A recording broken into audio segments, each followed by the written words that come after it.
All Father, who art in Asgard, hallowed be thy name. No, wait a minute. That's someone else, isn't it? Is that a Yahweh thing? That's a Yahweh That's a thing. Yahweh thing. Chris, I always get those two confused. Well, they are so similar. They are so ever so similar, aren't they? I We mean, would I'm never not go just as far to talking say about that they're the same thing, but I'm not just talking about like the whole ego thing. Certainly, the way they sometimes, invade, I should say, space invadery. But yeah, it's an interesting one, isn't it? So I think today's podcast, obviously, it's been coming. Is we've been called threatening this one for a while, haven't we? That we have to, with the Norse problem, we need to discuss the one-eyed wonder. One-eyed wonder. The one-eyed wonder. Now, so, if you don't know who/what one-eyed wonder is, then probably switch off now, because this episode is not for you. But for those that are going to understand and follow along, this could potentially be extremely entertaining. Whether it'll be informative, obviously everyone can be the judge, but at the very least it should be entertaining. It should at the very least be entertaining and proper witchy, I would hope. Now, I am wondering, Chris, when we have this discussion about said one-eyed wonder, whether we're too biased. And I'm wondering whether we would need a third party to join that would, of course, be completely unbiased. Obviously. We're not very good at that, though. So I don't think that actually would happen. But we could try, I guess. We could try. We could try. I don't think we're too biased. I think we see the problem that is coming. And, the fact you're referring to it as a problem would indicate that you would be biased to a certain extent. Like you've already picked a side. Oh, I wouldn't pick sides. The more fight and I walk on when they're all dead at the end. Right, okay. Because what we really need is a devotee of one-eyed wonder to balance out the equation. So, I mean, there is one devotee of one-eyed wonder that I did a little ass kicking recently, spending a lot of time in hospital. So that person's out. So I suppose we'll have to go with the person who is the closest thing to a high priestess of the one-eyed wonder, definitely. We'll have to go with someone that is the closest thing to someone that we're aware of that actually in any way, shape or form works with one-eyed wonder. And I'm not sure I would say whether it would be works with or works against, but we'll have to find out more in this very exclusive, multi-dimensional interview. So let's bring on someone. Are you there? I have been summoned. I hear we're talking about my favorite friend. I didn't know we had to wear masks.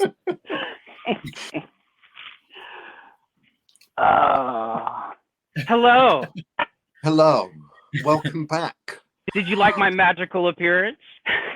I loved your magical appearance. I'm wondering whether there'll be other magical appearances before the end of this episode. I'm pretty for sure of it. Or I've done really good on these walls, but I don't have walls on y'all, so let's find out. I'm hoping for the visit. You know, there's nothing better, in my personal opinion, what all the fucking churches are missing out on, is to speak about God when he's here.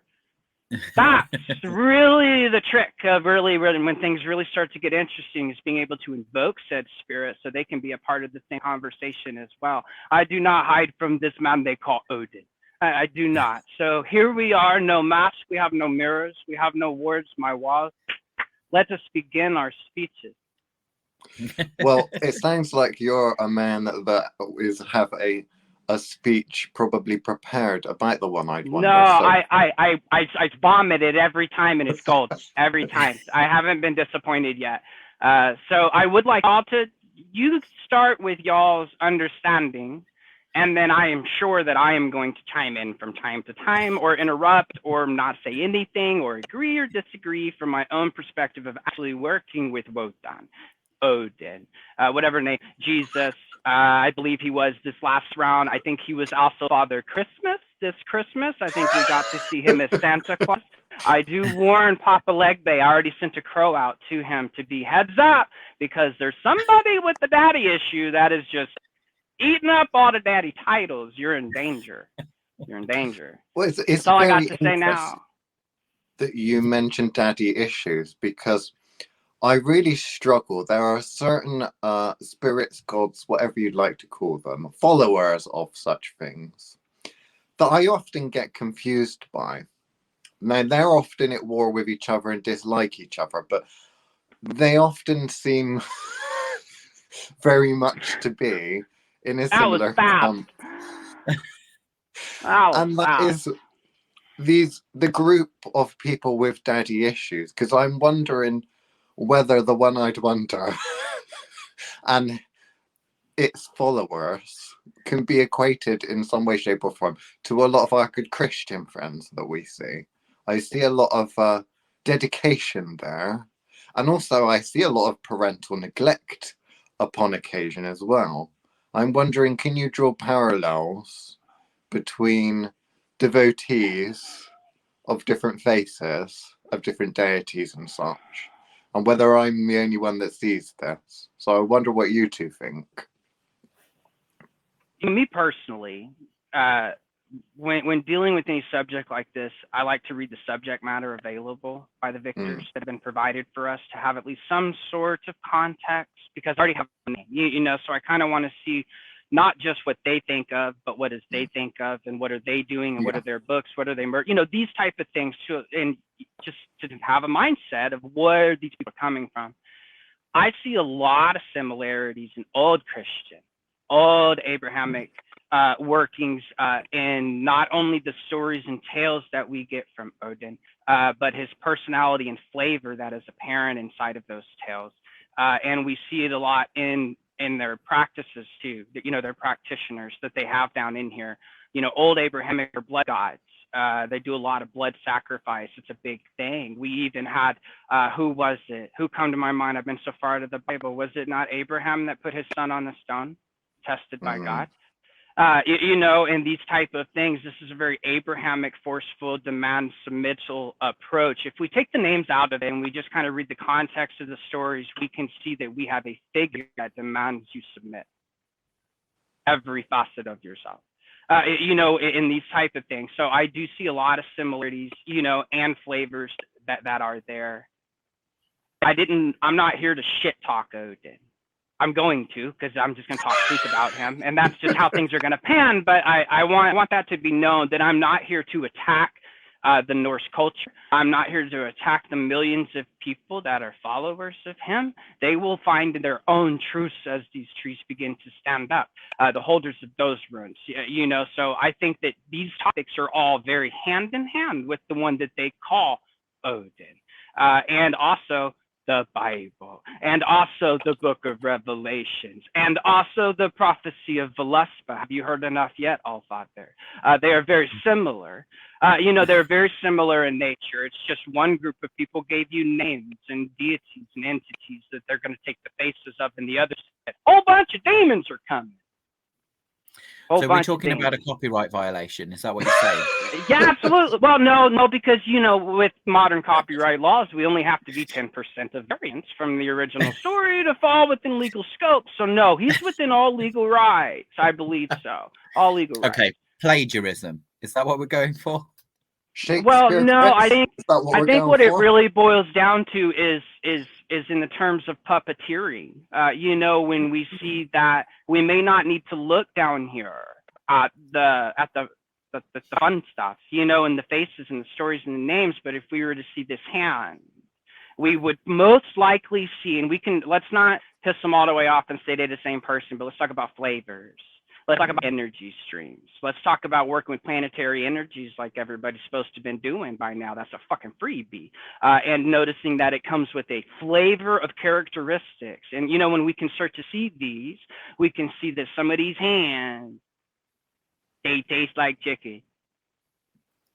No matter which way I approach it or nibble at it or see all of those individual lines, if you break through and break down those energy streams and reach back to its source, it all goes back to this same flavor of what I call the APN. They was present clearly between the writings of all of us. Controversial topics, I know. Carry on. Give me the next one. No, it's great. It's kind of why we want to talk about it in a lot of ways. One, it's nice because right, I'm going to say something really, really bad now. These were all lesser deities when I was here last. They were minor gods at the best. They grow up so quick, Chris. And they grow up so quick. It depends what you're feeding them, eh? Yeah, you know. Yeah. So, but it all comes down to you are what you eat. So if you eat crap potential, then obviously you're going to have to deal with the fact that actually that energy might fill you up, but isn't actually, nutritional and has actual value. So, you know, my big issue has always been the fact, and it's the same with the kind of most of the Abrahamic lot, minus the Jews. I love the Jews, but that's just because Judaism just has such a good foundation in the magics. And so they like libraries. They got libraries, and you know I love a library, but they have a true foundation in what they're actually preaching about, and they understand what the contract is that they signed. Which is why you don't have, in my experience, as many Jews that fall off the wagon. We don't tend to get those. We get plenty from followers of Islam. We get plenty of ridiculous amount of the ones from Christianity, who come and make their way over to witchcraft later on in life. It's not so much that you kind of get that conversion rate with Judaism, and that's mainly because the magic's still in their practice. So when we try and separate these Abrahamics out, you've got the two younger ones that aren't fulfilled by it. So that's at a point where Daddy has well and truly abandoned them by this point. Whereas the Jews seem to still have their daddy. But that is a very different entity to the one we're talking about now. And at no point are me and Liam going to suggest that they are the same thing. With the biggest difference with them is less of a one entity, and with the one-eyed wanderer and the Norse gods, they were very good at multiplying. So they'd multiply and and specialize. Multiply and specialize. That's what the Norse pantheon was so good at doing, which is why I struggle with the modern lot. The runesters and the pagans and the heathens and the Asatru lot, and I struggle with all of them, mainly on the basis that they still approach it from this very Abrahamic method. So they're all worshipping. They've all got this kind of idea of there being a one version for all of them. Like, do you know what I mean? And they talk about it like it's a pantheon. And you're like, and it's the same with the Celtic lot. They're just as bad. They all talk about it like there is a one true version of the Morrigan, or there's a one true version of, I don't know, name me somebody else, but there's one true version, and this isn't the case in any way, shape, or form. It was divide and conquer is how these two systems are designed to work. There are more Jesuses than I can possibly imagine, and I get they get as complicated. As that starts to come in, they get more and more diverse and complicated as they've split off and splintered. But this is the reason that we've never particularly been worried about the Norse problem in the end, is because these things all think they're the only one. So, you know, they're not very good at working as a unit. If all the thousands of one-eyed wonders that there are all decided to work together, we would have a real problem. Well, locally. Henry wouldn't stand a chance. Locally. But they would all have to agree with one another, which is one thing they're really not good at. It would be like a mental asylum where they all think they're Jesus. Is that what you're saying? And they all go vote on who's leader Jesus. Yeah. Like Daleks from Doctor Who. They'd need like a supreme or something in charge. You got to check the sandals for identification. Queen, as it were. Yeah.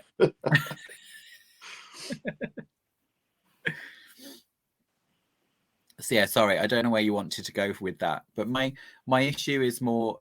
My issue with it is often authenticity is what I struggle with.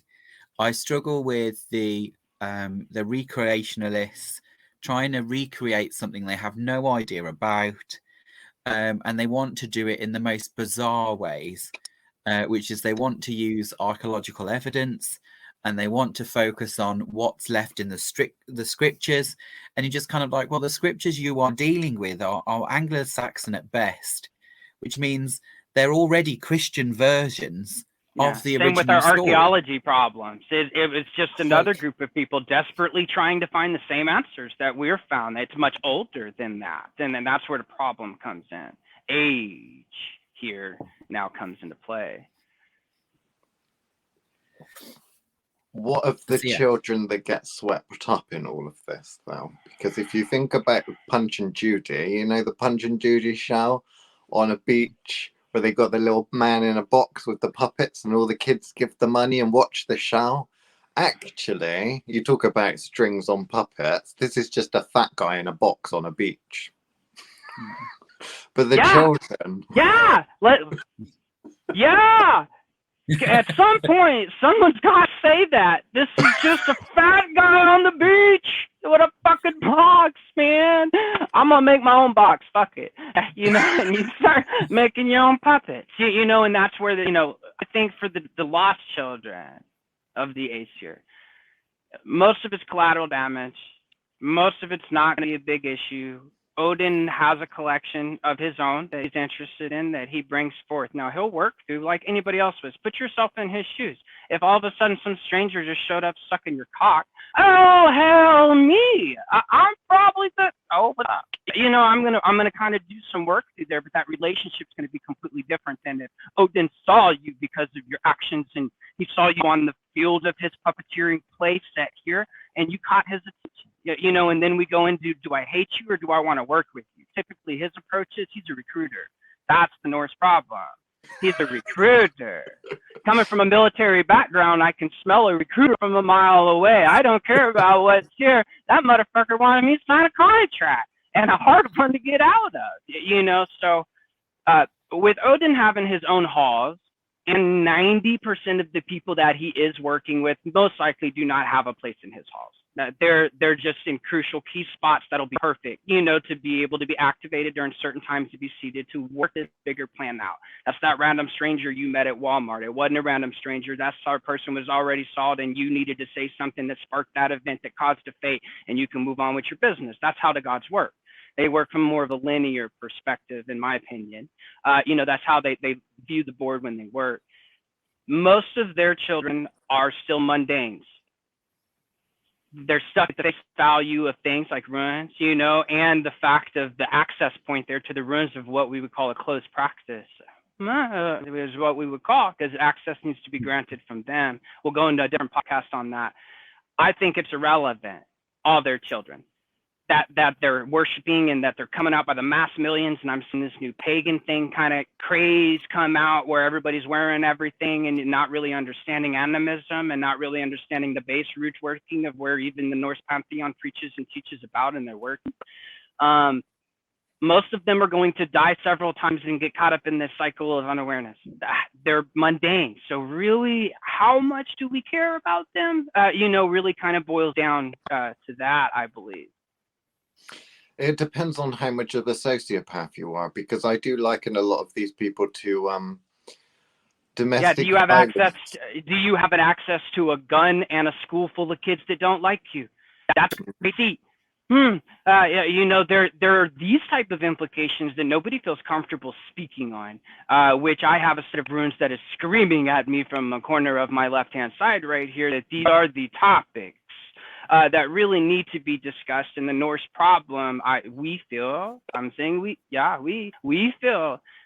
it's a problem because of the seats. I can destroy a good spot with a good seat, me personally, and that's just doing basic witch work. Now you get a deity level spirit that has somebody that has influence, that somebody that is already in money or already around certain things. That is the best person to be doing work with, and one that is out amongst the people where my magics can work. Can't do much with him when he sits on his couch and lives in his trailer down by the river, you know what I mean? But if I have somebody who has passion and has open psychic highways, no protections, no developments, I'm going to sit all up inside of there. And I'm human. I'm not a deity. They're doing 10 times that type of level. And it's not just Odin, but he's the topic of conversation here, especially with America facing a war front. And I have a war god that is taking seats. You know, the questions go into, can we follow those puppet hands up and see who they're really fighting here?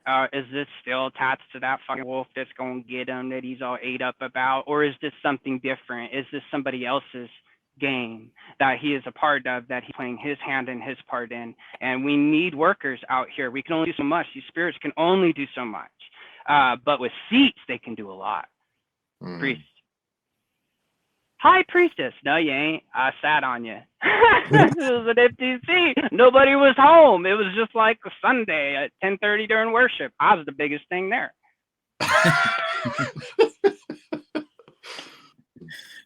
Next. Oh dear. Oh, but won't someone think of the children? Oh, fuck the children. Well, please don't. Don't fuck the children, Chris. Don't tell them. Now, I will say, when somebody says, what about the children? I have more than one set of runes that care about the children. These children are fates. They are the future. They are the gifts. They come pre-programmed.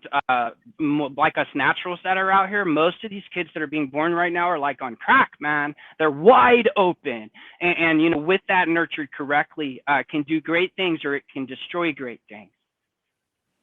So those things need to be protected until they're able to protect themselves. I get a lot of kids that's been sent to me, a lot of parents that have been coming through that their kids are having, you know, being visited by not deities, but shithead spirits.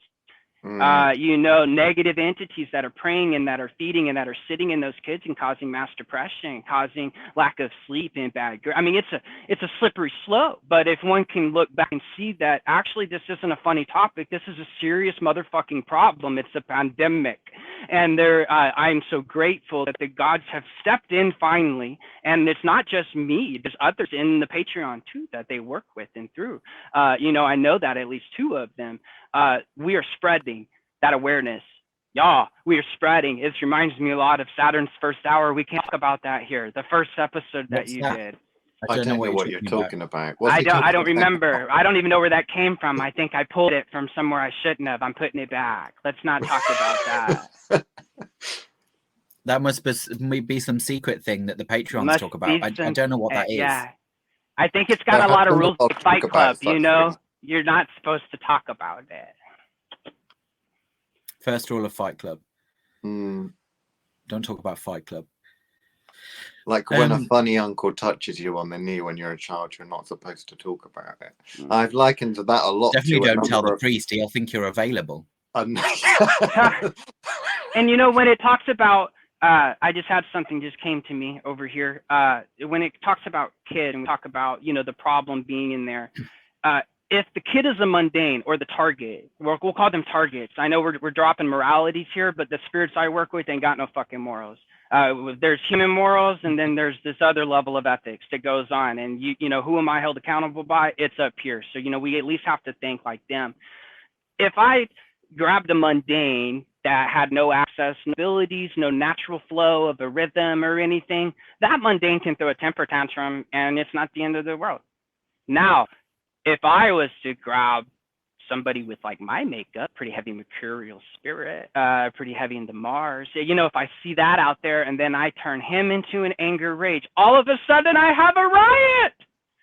It's contagious. I don't know. I'm a fighter. I grew up as a fighter. I come from prior military. My father was military. It is contagious on a battlefield.